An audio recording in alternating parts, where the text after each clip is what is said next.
Boom! Workless here. Alright, we have a very exciting announcement for all you listeners.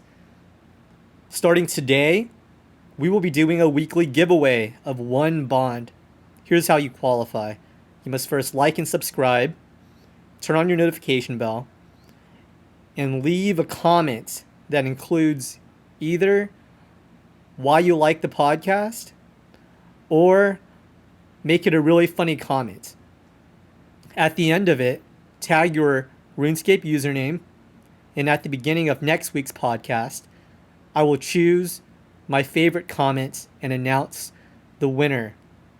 If you win, join the Workless channel or join the Workless clan and ask somebody to give you a bond. One of the ranks will give you a bond, and that's how you get it. So, yep. Enjoy the episode, guys. All right. 3, 2, 1. Okay. Welcome to episode 9 of the Real Workless Experience. Today, we have with us a very special guest, Nani. She is one of the few girls in the clan. She has been with us for over a year now, and is very cool, very active. She's a silver star, and everybody in the clan loves her. So this will be a fun episode today. Without further ado, Nani, can you please introduce yourself, who you are, what you do, how long you've been playing RuneScape, and why you still continue to play old school RuneScape today?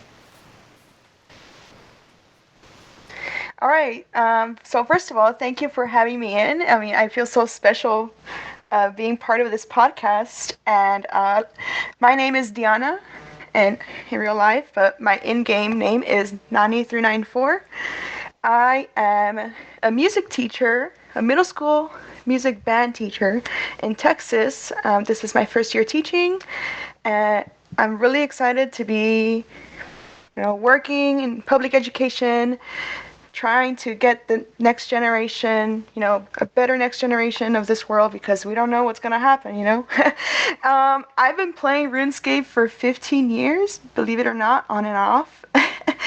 I started playing when I was in 4th grade. It's been a long time. My older brother actually introduced me to RuneScape because he was in middle school, and he was like, hey, check this game out. And we had those crappy dinosaur computers, those really, really old computers, and RuneScape would run so slow. But I remember we would take turns playing RuneScape. We would have an hour each, and but that was, long ago. And time went by. I quit, and there's no such thing as quitting RuneScape. You always come back to it no matter what. I would go on and off playing, but I would just hang out because, I was just at elementary school, and I would just hang out and try to make money. Before, the Grand Exchange happened, I would always go to Varrock West Bank, trying to sell my flax, trying to sell adamant and all that good stuff. My first account was actually called Nani330. Okay, that account got hacked because I was just so careless with what my choices back then. And when I got hacked, I decided to change, make another account to Nani394, and it's been there since. So yeah, that's pretty much it. Nice. Yeah, that's quite a backstory. 15 years of RuneScape, and you said that was mostly on and then sometimes off. And you said your little brother introduced you to Yeah, it. yeah. I thank God for the little brothers. Does he Yeah, still play? No, no, my older brother. Your My older older brother. brother. Okay. Nice. Yeah. He just started, playing again. That's funny. Because he saw me play a lot, and he was like, "Oh, you know what? I'm gonna go back in again." Nice. Well, that's cool. And you said you were a band director at a school, right? Yes, it's a school in Houston, Texas. Okay. It's an Aldine ISD. It's like very, very social economic. Helping those kids out, being the best they can be, trying to help them out because their love of music is just too good. They love music so much, and so do I. That's why I became a band director. I mean, I knew I wanted to be a band director ever since I was in middle school, because music has been there for me since I was in second grade, and I dealt with a lot of stuff at home, and music was my only escape to all the crap that was going on. Cool. So, how long have Yeah. you been a band director for? This is my first year, but last year in January, I was a substitute teacher, and I was a long-term substitute for a band there as well. And it was at a different school, but in the same district. And I covered for someone who was on maternity leave. And she was like, "Hey, can you cover for me?" And I was like, "Yeah, absolutely." So I took care of her program. I took them to competition, and we won the competition with the help of others. Cool, cool. And that's what led to me to my job today because they knew my work ethic and they knew how great I was and they wanted me in their team. So here I am. That's awesome. Have you always wanted to be a band director specifically, or did you always want to do something involving teaching kids music? Well, I've always wanted to be a band director ever since when I was younger. I would always teach my friends, even at a young age, like, "Hey, you're supposed to do this, you're supposed to do that." And my teachers would tell me, "Hey, you're really good at this. Why don't you consider doing music in college and become a teacher?" Okay. And I was like, "Yeah, why not?" Nice. So my So teachers really pushed me to become a band director. cool. So the teachers kind of gave you that direction to pursue teaching music. Yeah. Nice, nice. Okay. And so you've been a band director now for, you said almost like almost a year, right? Because you just Yeah. recently started. Okay. Mhm. So what's the what I'm not familiar with what the path involving being a band director is. Like what like do you have to um like do you have to study music previously in college and like go through some type of like pedagogy in order to become a band director, or like what's the process of becoming that? The process happens when you are a senior in high school and you start auditioning for colleges, like to get into the music program. I auditioned in four different places, and it just so happens to the school that I currently, went to, Sam Houston State University. They gave me a bigger scholarship, and because my audition was so good. Oh, sorry, by the way, I play the oboe. Oh, Um, cool. Yeah, the oboe is a double reed instrument. It is very, very rare to find an oboist. So if you're an oboist out there, you know the pain. um, but since my instrument is very, very unique, and people in colleges really look for that type of instrument because the oboe has very it has a lot of solo repertoire. Like basically in the band music, it has a lot of oboe solos, and band directors and music professors look for oboists to cover that, and if they like your sound and everything, they'll give you a lot of money. So that's what happened to me. They liked my audition so much, they gave me a full ride to the college I went to. Wow. And the process, yeah, it's crazy. And the process, of taking classes in college, you had to take music theory, um, oral skills, ensembles. I was in the marching band for 3 years also, and I marched the clarinet for 3 years.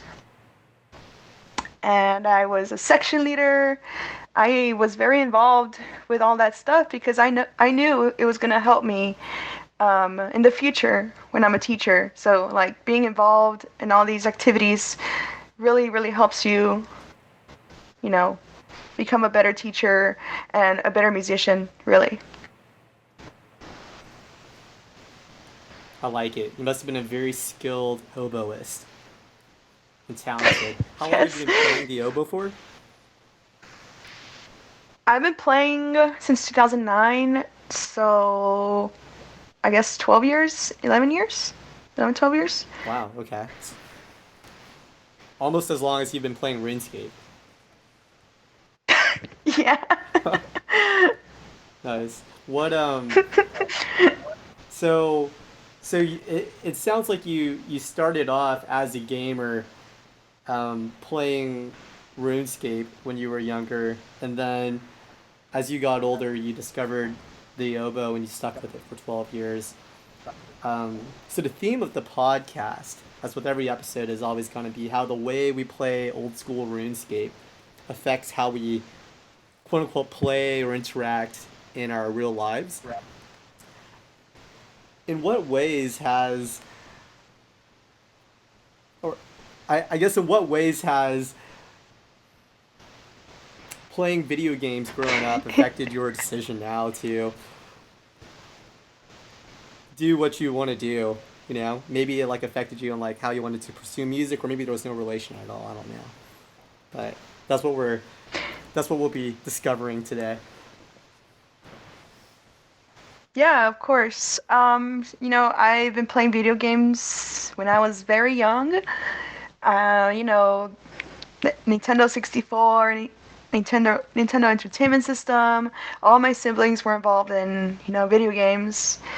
And for me, for RuneScape, I was very involved with the community part of it. Just talking to people from around the world. It's insane how we come together in one game and just talk about the game itself, try to get better at the game, and I'm still a noob in the game, by the way. I still ask dumb questions like, uh, like how do I do this? How do I do that? And it's easily, you can find it in the wiki or whatever. But um, I just like the community part of it, and just getting to know someone that has the same like the same interests um, by the game. It's just bizarre. It's just so cool how we just come together as that, and that's how I feel in real life too. Like you have the same interests, in music. You're around people in band that also like music, and music is a universal language.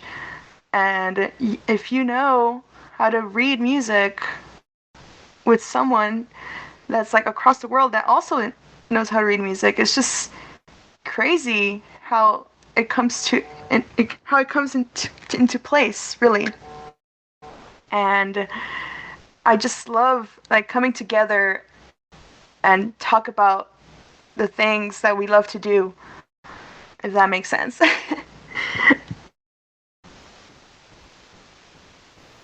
Yeah, I'm picking up what you're putting down.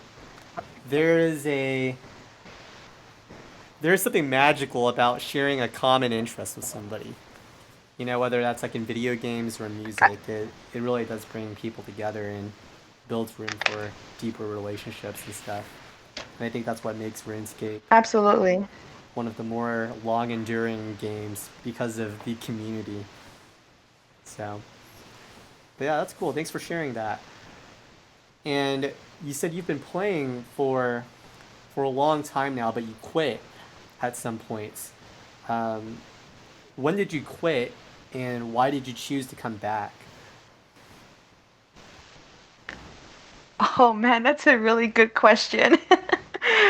um, so I quit because I was just so focused in school. I just didn't have time to get back into the grind of training my skills and doing all these quests and all that good stuff. School really, like, I was so involved in school, I just forgot about the other things I like to do. And I decided to come back last year in March during the pandemic. Um, Everything started shutting down. All my concerts started to get canceled. School was online. It was my last semester at SAM before I went to my internship, my teaching internship. And it was just going downhill from there. And I was like, oh man, like, I don't know what to do. So I was just playing my PS4 for a long time and my Wii. Then it came to the point that my PS4 did not work anymore. Like, the hard drive started like overheating and it just didn't read anymore. And in the start of the quarantine, you're just at home. You couldn't go out unless it was necessary, all these lockdowns and all that stuff.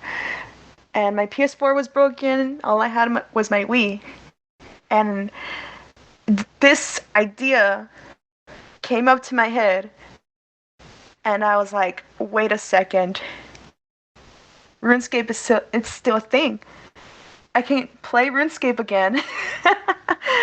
So I logged back on, and I remember like the days I haven't logged in. It was like 800 and some days where I last logged in. And it was so crazy. And I was just trying to get back into the grind, and I was a noob again. I didn't know the new things that were updated. I didn't know about current until like last year. Like, last year was the first time I knew about current. And one of my friends, mutual friends from school, he gave me like a tour of like current and all that, all the new stuff that was going on. And I was like, man, I remember when there was no Grand Exchange and all the trading stuff was just manual. Like, you were playing as an Iron Man, but you weren't an Iron Man, really.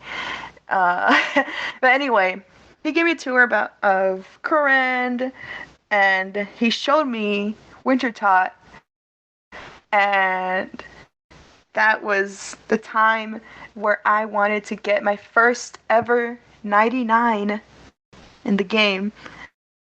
And my first 99 ever was fire making, the easiest skill.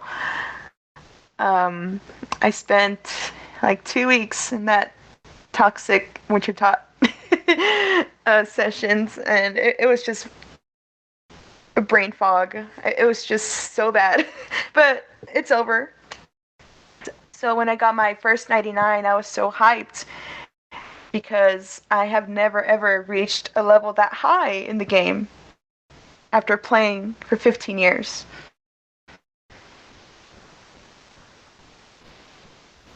Nice. Okay. And was that like when you logged back online again for the first time in 800 days? Was that your first time logging into old school RuneScape? Actually, no, I knew about the comeback of old school RuneScape in Okay. 2013, I think. I just didn't really, get into it because I was so busy with school and all that stuff. I was like, nah, like whatever. Yeah. So you knew about it, and then you But created your account and everything, but you never really got into playing it until the pandemic, which was so you got back into it during towards the end of college, is what it sounds like. yes. Okay. So played RuneScape all throughout your growing up, so all throughout high school, quit when you went to college basically, and then the pandemic is what brought you back, along with your other consoles breaking down. Yep. Okay. It's okay. RuneScape will always be there. So that's that's cool. Well, so you got back into RuneScape, and actually around the pandemic, that's when a bunch of people got back into RuneScape. That's actually when I started kind of playing again too. Um, I came back doing mobile, but I didn't really start playing until the pandemic because just everything was shut down and I didn't know what else to do. So, but I'm glad I did. It's a great community. Me too. Well, that's Yeah. cool. I remember during the summer I would like teleport to your house and just like hang out. Before joining the clan, really. I was in this other clan, but from a YouTuber, I forgot his name. Asuka Yin? I don't know. Asuka But Uni, I think that's who it is. yeah, I was in his clan for a bit, but I left because no comment. But yeah, I would teleport and I would always click Workless because I was like, I like that username. I'm gonna go to this house all the time. Nice. Yeah, that's how I think that's how most people kind of discovered the clan. It's I started hosting, and then at some point I just decided to make a clan because I wanted to have a environment where people could just kind of talk and shit post or whatever without getting censored or muted. And that's and now we're where we are now. But nice. Asuka Uni. Yeah. Wait, hold on. Asuka Uni, was that a he's you said he's a YouTuber, right? Yeah, yeah. Okay. Because there was another person in our clan I thought with a similar name, like Asuka something. I don't know. Never mind. But Isn't it I forgot her name. Queen Asuna. yeah, yeah. Well, Yeah. it was the other guy, Sparrow Pie. Um, he had like his other account, which was like I forgot what it was called, but anyways, so okay, so you were in Asuka Uni's clan, then you joined ours, and you've been here ever since, and we're very glad to have you. You're fun to have and fun to talk to. So Yeah, I'm glad to be here, man. yeah, so that's cool. So playing RuneScape kind of helped you through the pandemic, as I think a lot of people probably would agree. What what is it about gaming that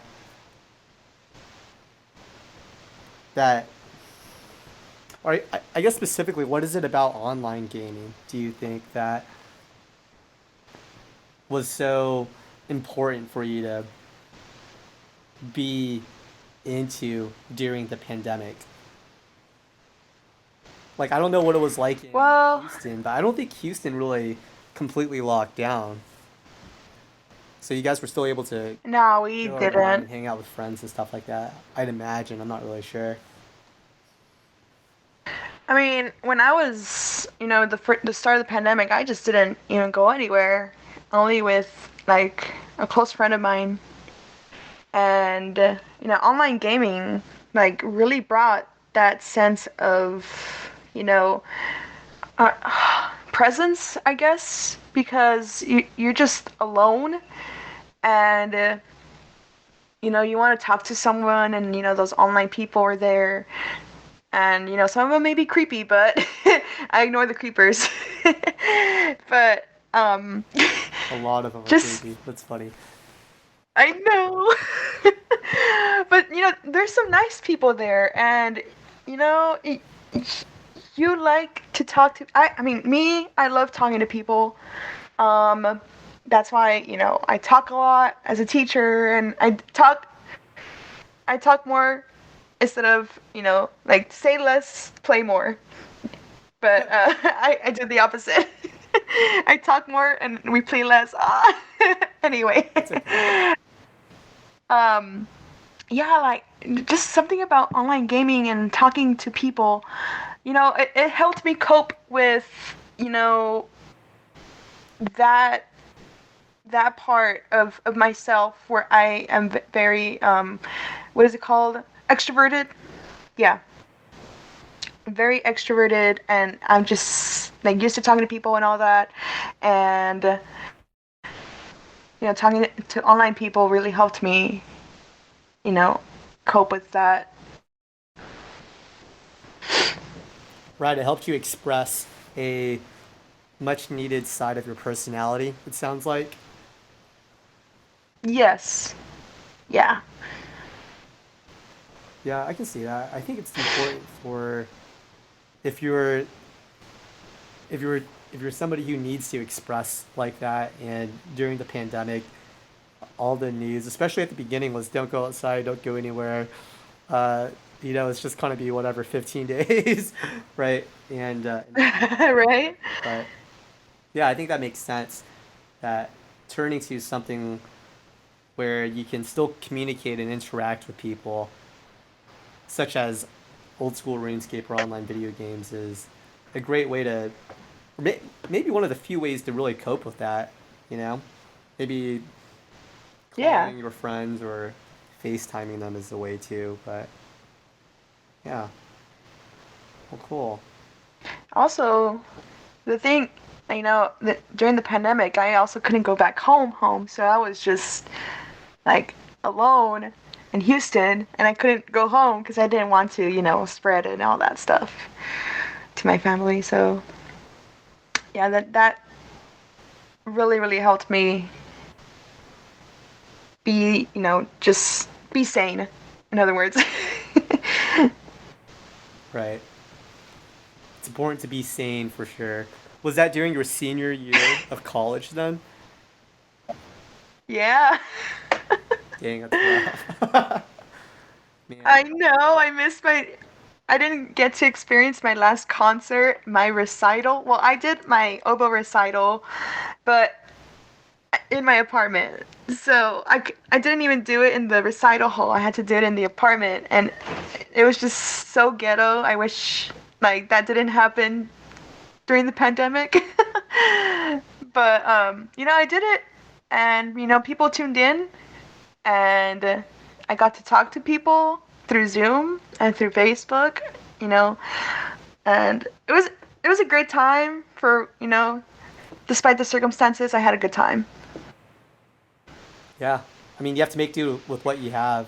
One of my friends at around that time is my best friend. He's a classical guitarist, but his online or his senior recital was also canceled, and he had to do it, I think, with a lot less people for sure, but it was streamed on Facebook and stuff like that. So he did a similar thing, which it's unfortunate because you have to. It's like you've been training and practicing like so much, and you you can't even do it for people in the you know in like the present form. It has to be online at that time. So it's Yeah, well, cool. Well, it sucked, but it is what it is, right? yeah, I mean it's over now, so that's cool. So now you're a band director in Houston. You ended up staying in Houston then because of that internship. And Yes. okay, and you said that during the pandemic you couldn't visit your family, um, but but you're from Houston is what it sounds like, right? So you pretty much grew up in Houston, No. stayed in Houston. Oh no, okay, No, I'm not from Houston. okay, but you are now. I'm from yeah. I'm Okay. from Laredo. It's like by the border of Mexico. It's like, yeah. I remember I would go walking to Mexico with my mother to just to get medicine and like food and visit family. It was a good time. Really? That's wild. Yeah, Wait, was there yeah. I like would walk. what was there like any border patrol you had to like talk to, or was it just as easy as just like walking through like I don't know, some like desert or something? Well, coming back to the U.S., yes, you would have to tell them you're a U.S. citizen. You need to show them documentation and all that. But going down, I mean, there's nothing. Like you just went to Mexico, and then when you come back to the U.S., the border patrol's there, and they're like, "U.S. citizen, yeah." Dang. So, was there like any like was there like any chain link fence or anything like that, or was it just like a guy was just kind of walking up and down, and there was some cameras and stuff like that, and you can just kind of cross without talking to anybody, but when you come back, somebody greets you? Um, so where I'm from, we have three bridges that go over the Rio Grande. And there's one bridge that it's like a walking that you can walk to Mexico and come back, and there's also like a car lines there. But the other two bridges, you just like go and come back in the car. So there's only one bridge where you can go walking to Mexico, and you know, some people will like swim over here. I've experienced, um, illegals come to my house knocking and ask for water. That's how intense that was. Obviously I would give them water, but I remember. I was a young kid. I Oh, was scared. Don't get me wrong.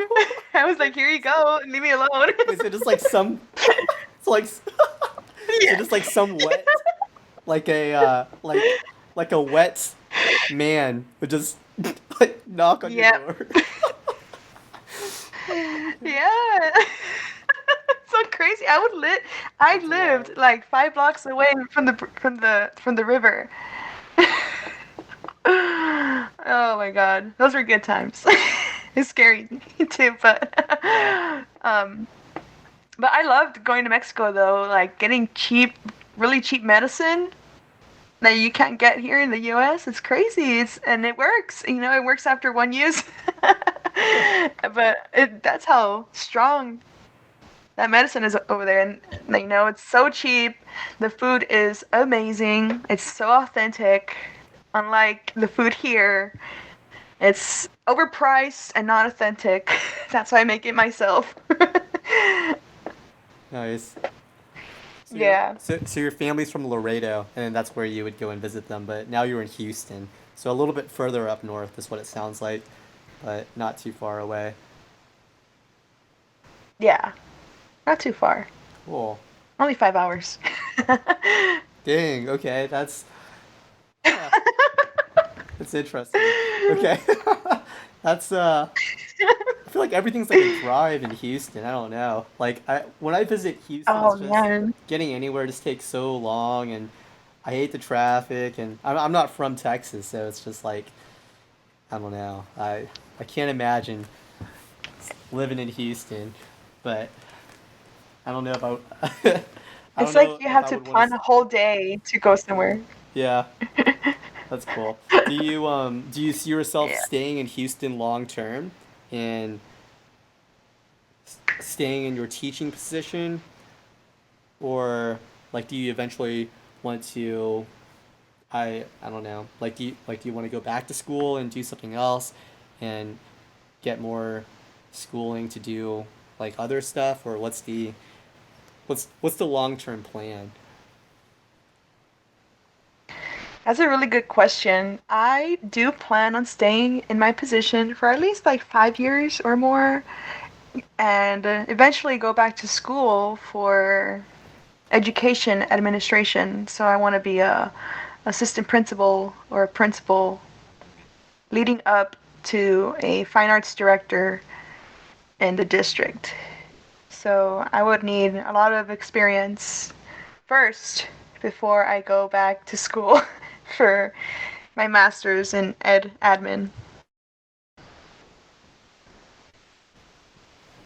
Okay. So like teach for 5 years as the as the band director at your current position, and continue to develop the band program is what it sounds like, and then go back to school and pursue potential like higher administrative education duties. Yep, exactly. And I do see myself staying in Houston long term. I just love the the atmosphere in Houston. Like the people are so nice. Um, they're there to help you, and they're there to give you any advice, to give you any help. All the support is there, and that's one thing I really love about it. Cool. What is it about education that makes you want to stay in it and pursue a longer term career? Well, one thing I always thought to myself was I wanted to be the teacher I didn't have when I was younger. So when I was in middle school, I basically self-taught myself the oboe, and I didn't have any teacher like to help me with it. I mean, my other band directors played the clarinet and the flute, and they can only do so much with the instrument I had. And I want to be that teacher for those kids that that really that that need it, and I want to teach them as much as possible. My philosophy is, you're allowed to make mistakes in my classroom. That is the number one thing. You're allowed to make mistakes. My classroom is just like a science lab. We make mistakes. We learn from them, and we get better from there. And I just want to be that teacher for those kids that really need that adult figure in their lives.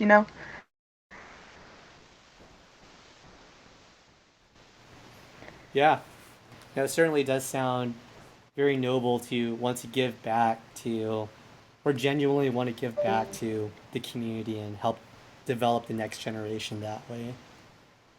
And education is one way to do it for sure. Yeah. And it really helps them, become a better student themselves too. And me, like, also become like, I learn from my mistakes that I do when I teach, obviously. And, the kids also learn from the mistakes that they're doing when they're playing their instruments. Because I tell them, and sometimes, I make fun of them, but um, it's all like fun and games in the class. Nice. Yeah, I remember when I was younger, so I went to a, yeah, I don't know how much I want to reveal about myself. I went to a arts and science academy basically growing up, um, from middle school through high school. And at the school that I was, we actually got to choose our own majors. So growing up, I was a piano major. But I remember some of my favorite teachers were actually these younger, I don't know if they were fresh out of college, but they were certainly younger teachers, who I felt like I at that age, I just felt like they were cooler, like I could relate to them more. They understood like the internet and stuff, and teaching something like music, having a young teacher was was very valuable, like they made it cool, and that's what I appreciated. about that. So it's cool that you have the same opportunity to do that with your students in the position that you're in. Yeah, and they always ask me, Miss, how old are you? Miss, how old are you? I mean, I tell them because, I want them to know. And they're like, Miss, you're what you call it? You're like my sister's age or something like that. Like you guys have the same age. And I was like, what? And they always ask me, like, how are you so young and already a teacher? And I would tell them, well, it's because I always do my work. I work, I always do my work, I pass my classes, and I graduated. That's it. And they're like, what? Is that easy? I'm like, no, it's not easy. It's not. It's just a journey. It's a whole journey. Like they say, a journey has no destination or whatever. Yeah, there certainly is the enjoying the aspect of the journey instead of the exact endpoint of it, right? So I guess in Yep. some ways, education in general is always like that. You're always learning, and that's pretty cool. Are you so like is you said you teach at a middle school? Is that correct? Is that like a Yes. so do you teach at a is that like a private middle school that that you're teaching at that has this band program, or is this like a school? It's public school. Okay.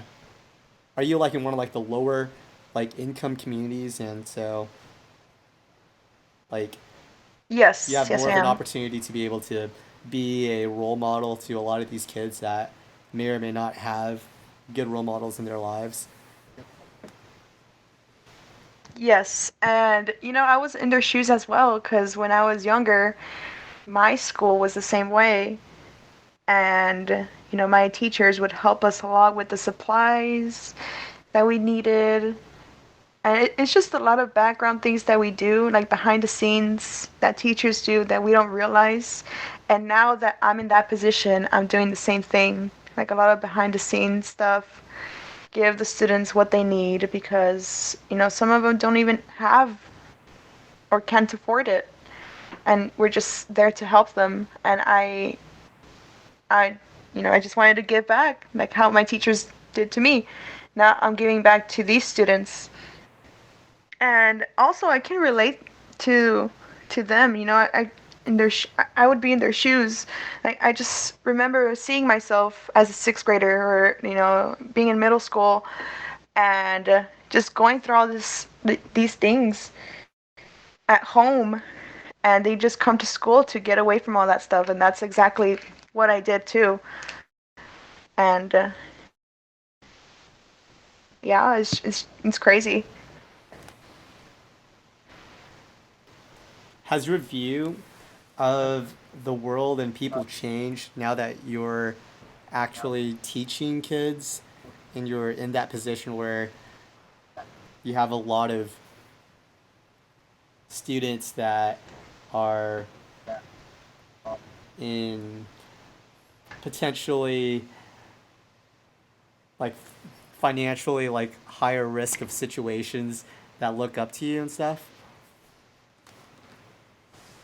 Yeah, honestly,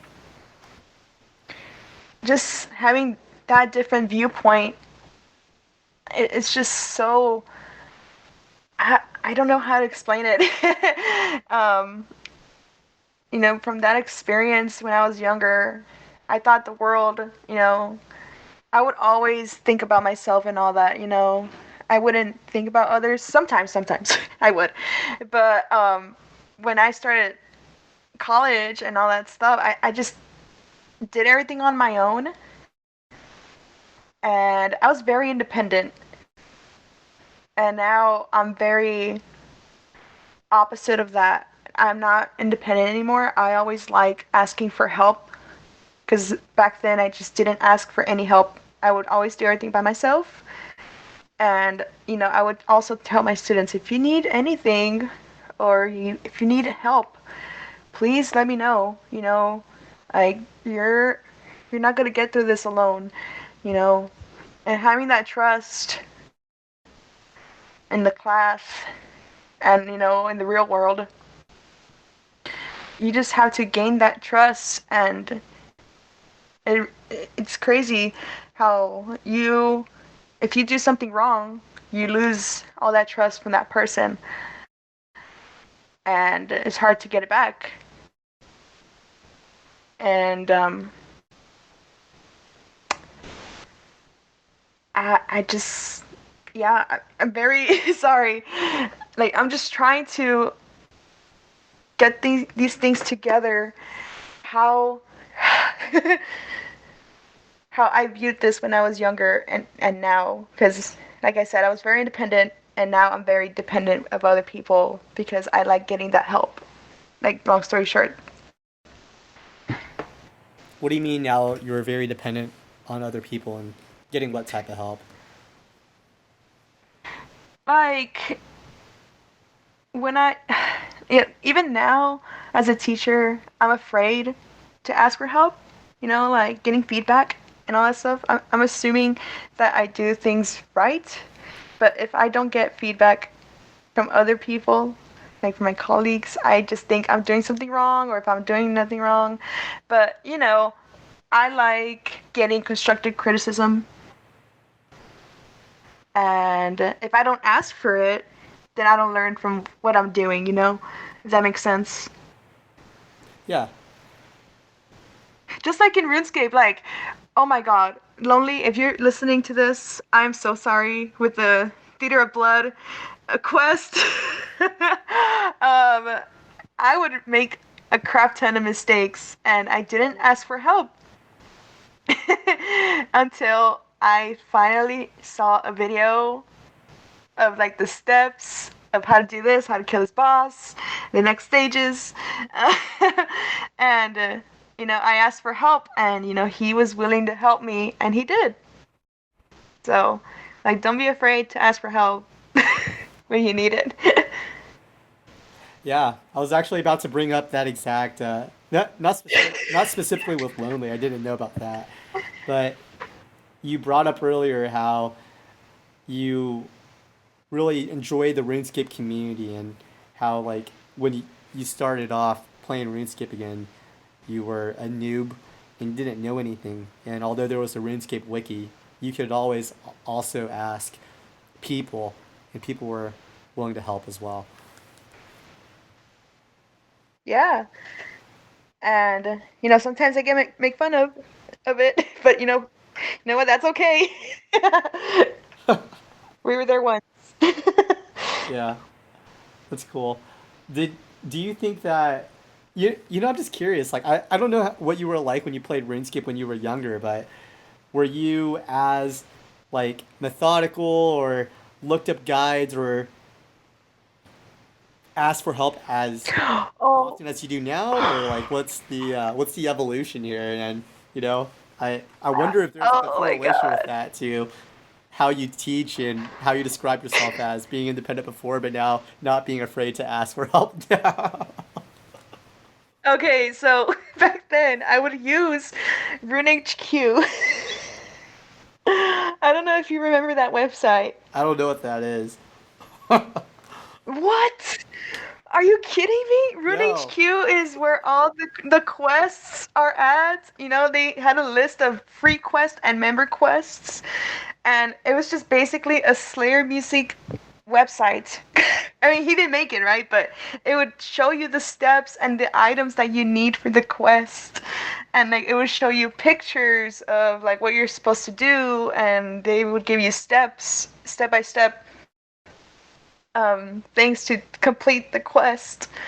And that's how independent I was. I didn't even want to ask anyone in game about how to do this quest. I went to this freaking website to look up what I needed to do for the quest.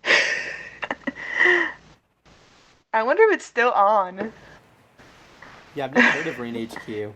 But okay, so you would always try to figure it out yourself. Is kind of what it Yeah. is. Like you would figure it out by looking stuff up on the internet, basically, but not so much asking for other people to help you specifically. Yes. Oh man, it's still on. Oh my god, I just looked it up. Oh, and it also gave you like it's basically a rune light online. Like it gave you all the clue scroll hints, all the quests, calculators. Oh, That's so funny.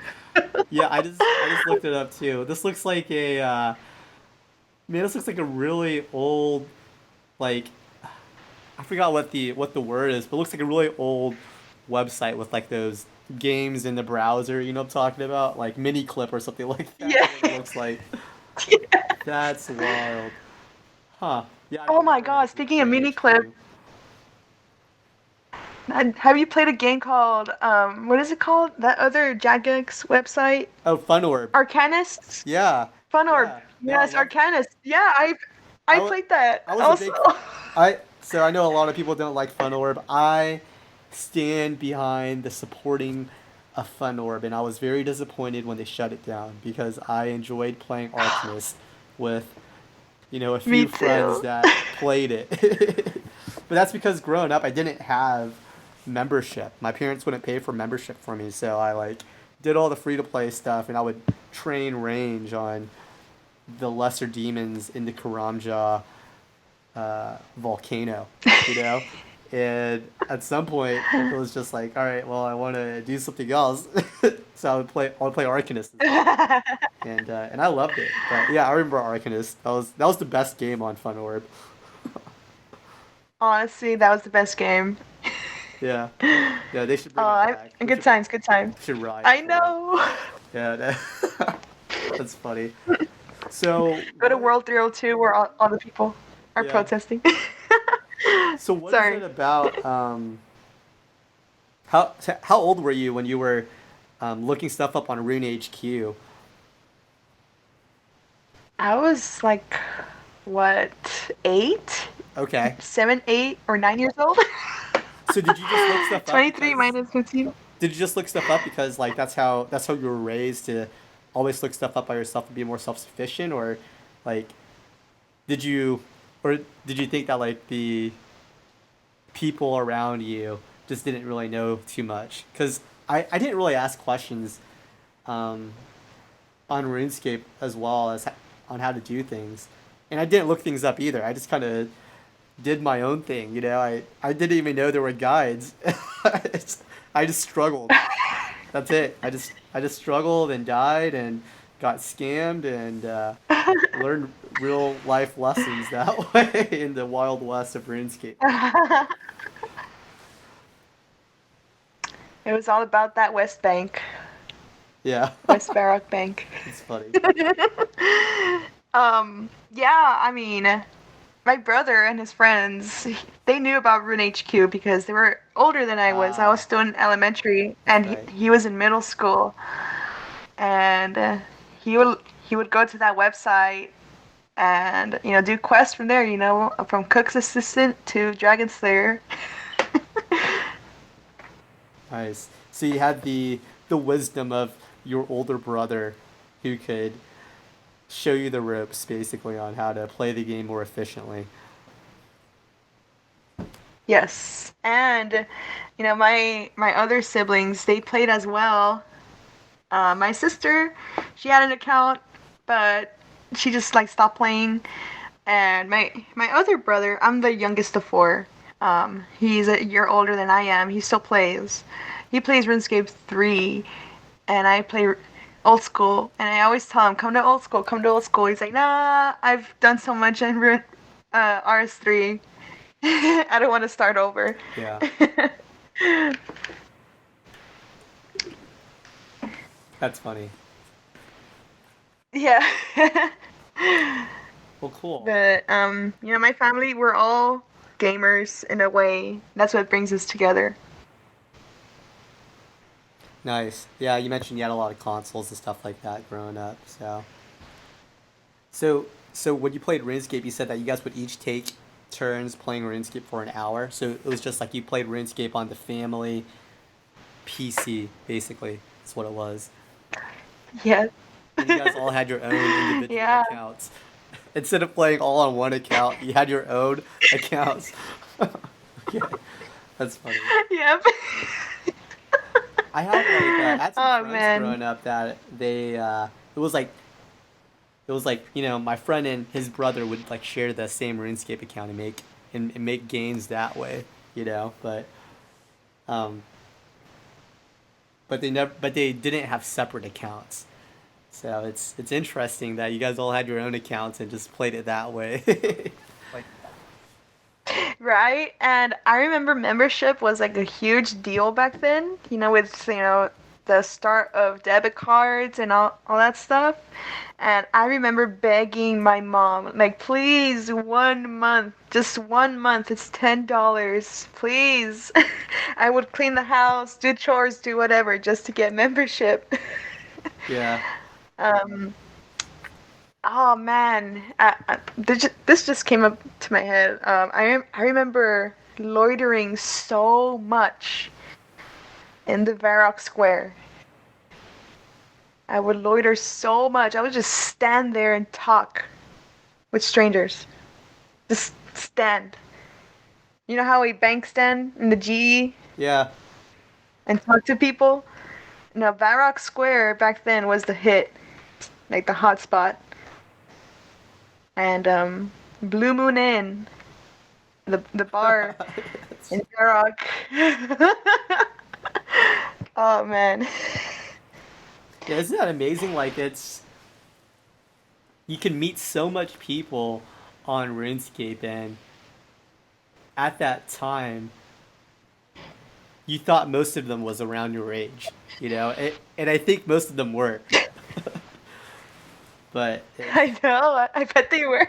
yeah, I hope so. I don't know. I'm sure there's Yeah, a right. handful that weren't, but I something about a free online MMORPG like RuneScape, and you at that age you're like, yes, this person that I'm talking to that I've never met, I have no clue who they are. I'm just reading their text. They say they're the same age as me, and I trust them now. And that's a Right. I don't know. There's just something magical about that. I think, and it's funny because now at least with most of the people that I've had on the podcast, and everybody in the clan, we're all like around the same age. We're all like late millennial, early Gen Zers is what the age range is. Like 20 plus is what Oh is what yeah. it is. So the demographic really hasn't changed. It's just we all kind of grew up and we're all still playing the game. So that's cool. But going back to I'm kind of convinced that most of us. Oh, go ahead. sorry. Go ahead. Sorry. Short thing. I'm kind of convinced that most of us had the same childhood, like RuneScape wise. What do you mean by that? In a way, like, just trying to skill up, like getting scammed by trimmed armor and all that stuff. You know what I mean? Oh yeah. Yeah, no, I Yeah. think that is like Sorry, go ahead. I think that is like the staple experience playing RuneScape. Like if you grew up playing RuneScape and you didn't die and you didn't get scammed and you didn't have somebody betray your trust at least once, you never really played RuneScape. It's like playing RuneScape with training wheels. If that's the case. You you had to have lived and bled and cried, in order to experience what RuneScape is. And maybe that is the reason why RuneScape still has the long enduring community it does today. Like it's not new people it's attracting. It's the Yeah. same old, well, not even old. It's the same people that are now adults. So Yeah. Yeah. I don't know any other Oh game that's man. really like that. You know. Yeah, right. That's true. But yeah, so going back to the Oh, question sorry. though. So you said that Uh-huh. you are now more dependent, and I guess it's not really a dependency, but you're more okay with asking questions now and not being afraid to ask questions when you need help. Was there a reason why back then you weren't like that? And today you are? I mean, the main reason why back then it was because I was afraid I was gonna say something stupid, like a stupid question. And, when I was in the classroom, teachers made me think that no question is a stupid question, and it's okay to ask things because you're curious or you just simply don't know. And like I started asking a lot more questions when I was in my internship. I was 22 when I started asking a lot more questions. So it took me a long time to get to that point. Wow, okay. So pretty much almost all throughout high school and 22. So that's most of your college as well. You grew up with the perception of you didn't really want to ask questions.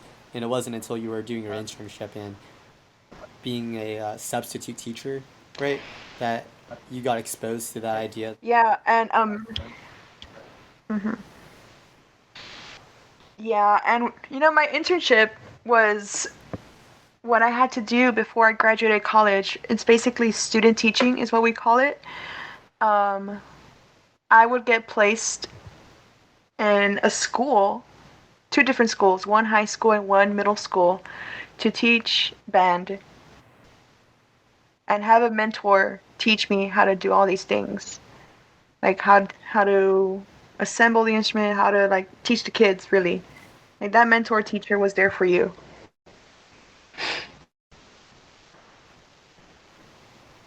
Okay. So from that Yeah. mentor teacher, it sounds like you developed like an idea of what type of teacher you wanted to be. Yes, what I want it to be and what I don't want to be. Okay. What was there like some stuff that Yeah. the mentor teacher did that you didn't like or something or No tea, no shade, but yes. okay. Interesting. Yeah. That sounds like an invaluable experience to Yeah. have, especially in the field of teaching, you know?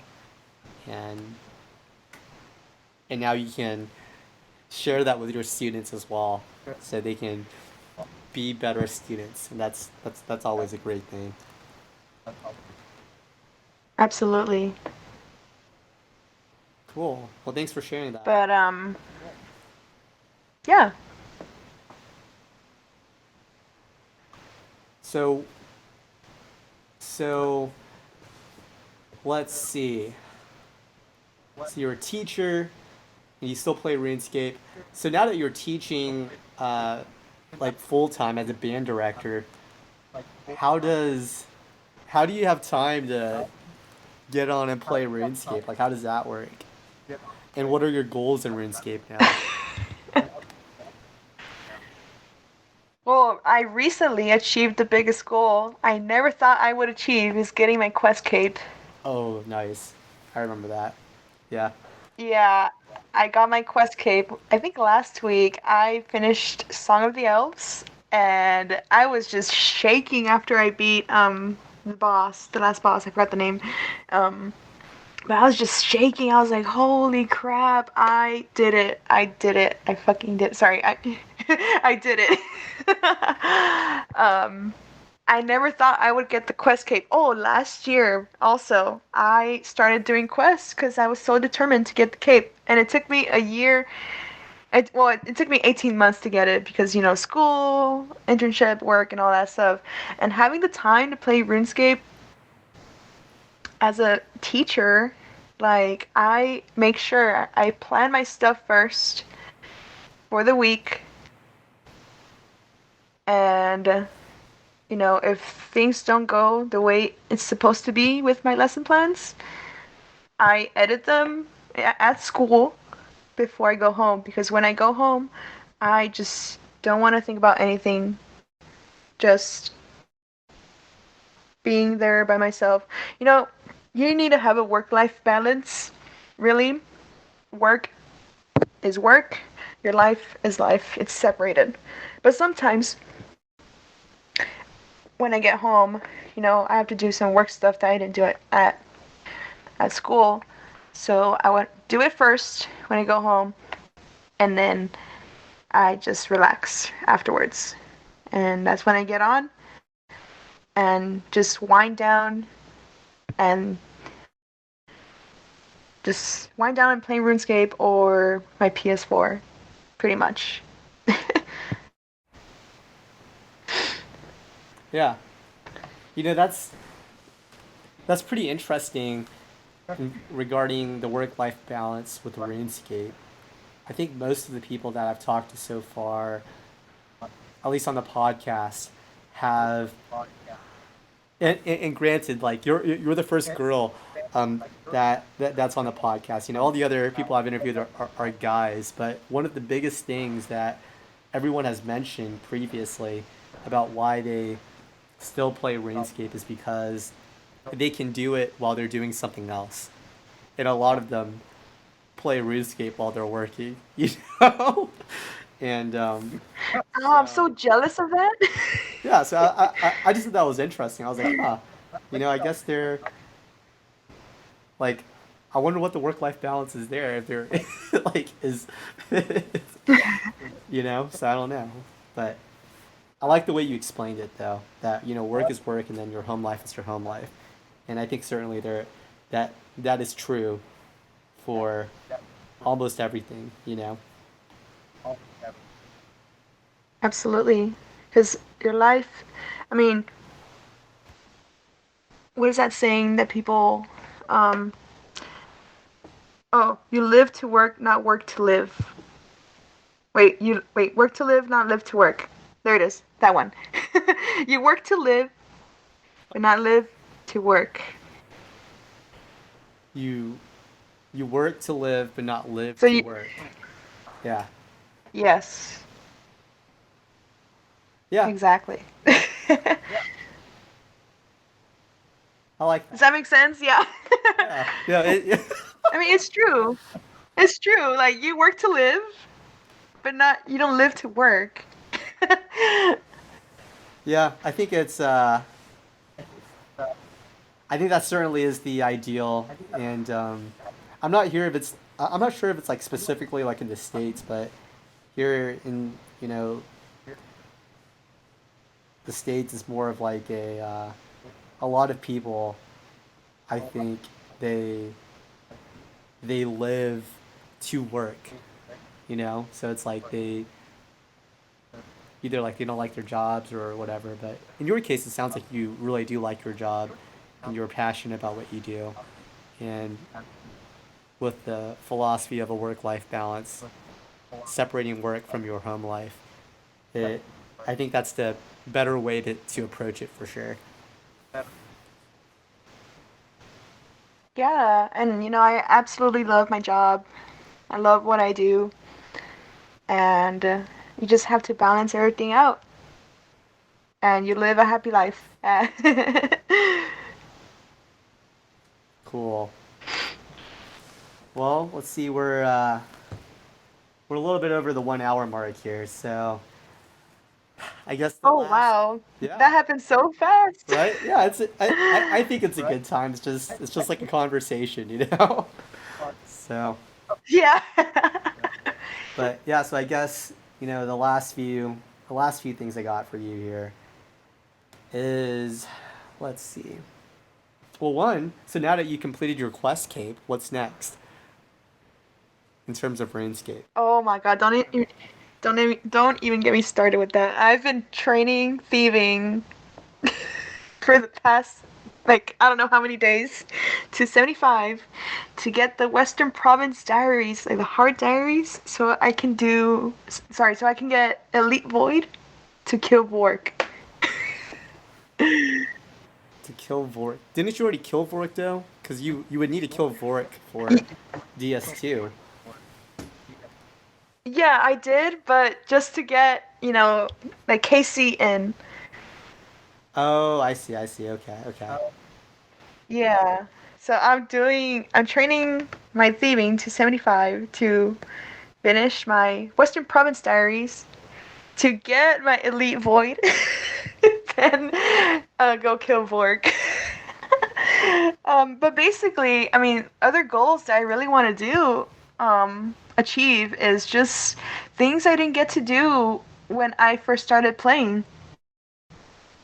Like, killing all these bosses, um, doing achievement diaries, and just training skills until, you know, not until I'm max, because that would take a long time, but just to the point where I don't have to struggle dying with these bosses and get to do all these raids and learn how to do raids. And yeah, just things I didn't get to do when I was first starting. Yeah. You know, it reminds me of a conversation I had with one of my friends who he plays RuneScape 3, but he's a friend in real life. But he was explaining to me why he so I guess in RuneScape 3 there's this thing called the completionist cape, and it means like you did everything, like you did all the quests, all your skills are like 119, or I don't know whatever the max is in RuneScape 3. Um, but he was explaining to me, like, once you get the completionist cape, that's when the game really starts. And it's the idea of, once you finish What? all your goals, it's then you're able to play the game. And it's an interesting thing to think about, because it makes me think about the idea of, like, we like you set these goals and you achieve them, and then after that, what do? It's like you set more goals, and in a way you're never at the end of your destination. You're always in the journey aspect of it. To allude to what you were talking about earlier. Yeah. Yeah, I may be done with quests, but there's more things to do. Getting that collection log, achievement diaries, Yeah. 200 mil XP. No, I'm kidding. That'd be insane. Yeah. And really, it's true in real life as well, right? It's like um, I mean, at least for me, it's like I set these goals, whether it's like in health or school, and once I achieve, I'm always like set more goals, and it's you know, I'm never at the end of the destination. I'm always journeying towards something, and I don't know. It's It's just like when you're taking a journey, you always have to take a stop. Like your goal stop, and then it's like, okay, time to go to this other place. Time to go to this other place. It never stops. It never ends. yeah, yeah. And I guess that makes sense why the saying, like, you never really quit RuneScape. You just take long extended breaks, right? Um, it's Yep. you're always in the journey aspect of it, whether you think so or not. So could be in real life, definitely so in RuneScape. So it's at least that's what I'm getting from it so far. Yeah. I mean, right now I'm training my thieving. I'm literally tapping on this Artie Knight, trying to get into his little pockets to get coins and just get XP. Yeah, I mean, no XP waste, right? that's right. No experience. Well, cool. Well, that's all I got for you, Nani. Um, yeah, the last thing I got for you is, do you have any uh, words of wisdom or advice that you would like to share with the audience, and then that'll be a wrap for the episode. Well, one last thing I forgot to mention in the beginning of the episode is the origin of my name of Nani. Okay. Um, so best for last, right? Yeah. um, Nani actually comes from my nickname in real life. And, people would always say, like, Nani, like anime related stuff, because it means what in Japanese. That's funny. So I'm like, it's actually my nickname in real life.